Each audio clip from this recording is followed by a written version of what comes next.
Dear comrades and friends, it's a great honour to be able to speak to you on this auspicious occasion, marking the centenary of the Great October Socialist Revolution. Tonight I want to speak about why I believe our party, the CPGB-ML and Red Youth, to be the most qualified organisation to make Marxist-Leninist education accessible to the emerging generations of people in Britain for whom the brief period of social and financial stability, perhaps taken for granted by their elders, is all but a memory. Many of you here this evening will be aware that there are quite a few political groups and organisations claiming to celebrate the significance of the October Revolution this month. But I'd like to point out that more often than not, we find that while there are those all too ready to glorify the ideals of October, the inability to celebrate and promote the victories of policies such as the first 5-year plans, rapid industrialisation, and the collectivisation of agriculture, policies which actually made these ideals a reality, actually serves to disparage and dismiss the real gains won by the Soviet people as a result of October.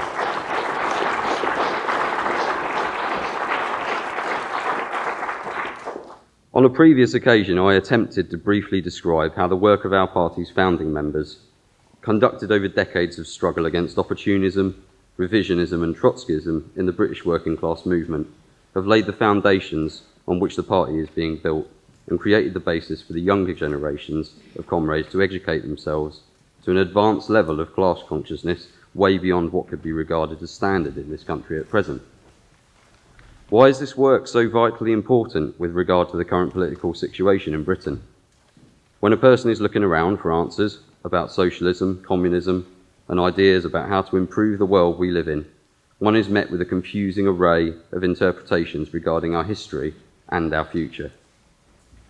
The idea that all humanity's attempts so far to create a social system free of oppression and exploitation have failed is extremely prevalent within much of the contemporary theorising about how to change the world for the better. And this, of course, contributes to the situation whereby young people who gravitate towards progressive politics often end up with the incredibly damaging and confusing idea that the October Revolution in Russia utterly failed in reaching any of its aims. Now, living in the shadow cast by the apparent collapse of socialism in the USSR does, of course, mean that our job as communists is difficult. Not only do we contend with over a century of reinforced anti-communist and anti-socialist propaganda, which imperialism has been churning out consistently ever since it began to feel its system threatened by the possibility of proletarian revolution, but also the fact that the vast majority of leftist groups and organisations, with either their roots in Trotskyism or having dismantled the theoretical Marxist-Leninist basis on which they once operated by collapsing into revisionism, have proved incapable both of promoting the real importance of the October Revolution and of explaining the reasons for the destruction of the USSR. Or indeed, in many cases, they actually contribute to the cultural resource of anti-communist liberal ideology, which is constantly employed by the servants of the ruling class in their efforts to warn the inquisitive away from considering socialism as anything but a failed project. The result is that this immense archive permeates all aspects of our literature and visual language in the West, to the extent that we have a popular culture that is, however subtly it may sometimes seem, imbued with an inherently anti-communist outlook. The reality, as we understand, is that great gains have been made by the working class all over the world as a result of the October Revolution.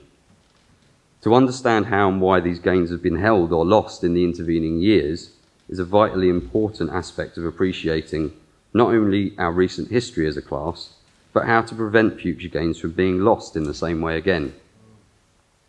Now, I didn't just wake up one day and decide to become a communist, but what I found with the CPGB-ML, which I hadn't found on offer from any other aspect of the left in Britain, was evidence of years and years of grueling work on the part of its founders to establish, understand, and explain the process by which capitalism was eventually restored on the territory of the world's flagship socialist state.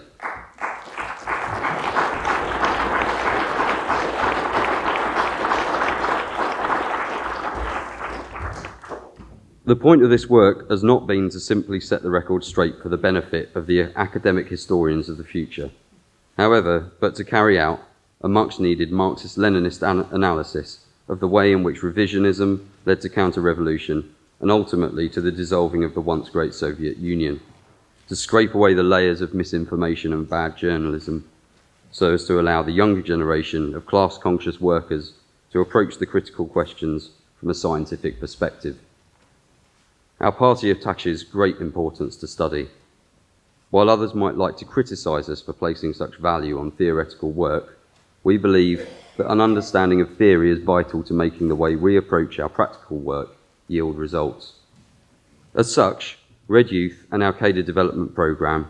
aims to develop members with the ability to employ Marxism-Leninism properly when analysing the issues and upheavals which the crisis-ridden system displays on an increasingly frequent basis. This, we believe, is absolutely necessary if we are to apply ourselves usefully in the struggle against imperialism. Why is a Leninist party preferable to a political party offering to represent workers within the bourgeois system of the British Parliament? The nature of the imperialist system, and of Britain's specific role in it,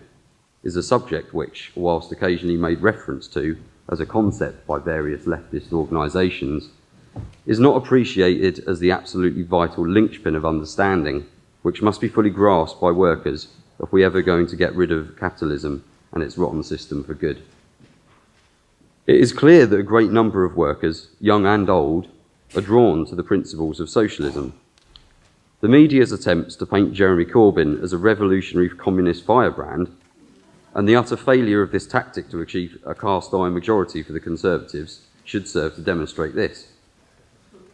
But in order to have a hope of finally breaking apart this country's links in the international chains of exploitation, we need to ensure people fully understand the nature of British imperialism and the way in which it continues to act as a destructive force in tandem with the US around the world and of itself against the interests of working people here at home. True, we, the communists, are relatively small in number. We have limited resources. We do not enjoy the financial backing of the trade unions. But this does not change the fact that it is our duty to demonstrate that the bourgeois imperialist Labour Party can never be a true party of the working class.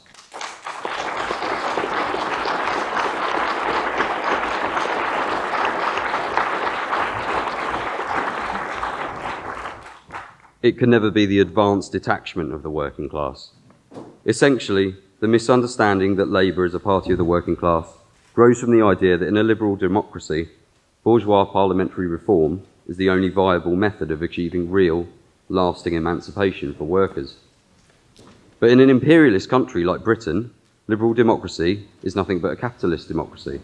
and a capitalist democracy is nothing but the dictatorship of capital. The difference, which it is our duty to help all class-conscious workers to understand, between a bourgeois parliamentary party and a Marxist-Leninist party, is that the former will exhaust all avenues to keep the dictatorship of capital breathing. The latter will stop at nothing to unite the working class, overturn the dictatorship of capital, thoroughly smash it, and install in its place the dictatorship of the proletariat.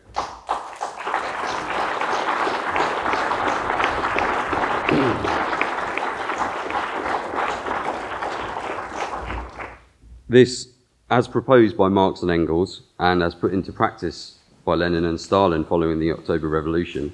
is the most basic precondition for the working class to be able to get on with the job of building socialism. Workers must go beyond the aim of installing a mildly left-wing bourgeois government which seeks to shift the economic burdens of capitalist crisis elsewhere. What is needed is a machine that's designed to help workers organise themselves and actually take power, that can defend that power against the furious class enemy and enable workers to completely reorganise society into one which can be adjusted to meet the changing needs of the population. This is the point of building our party. I ask you please support us in any way you can. Thank you, comrades.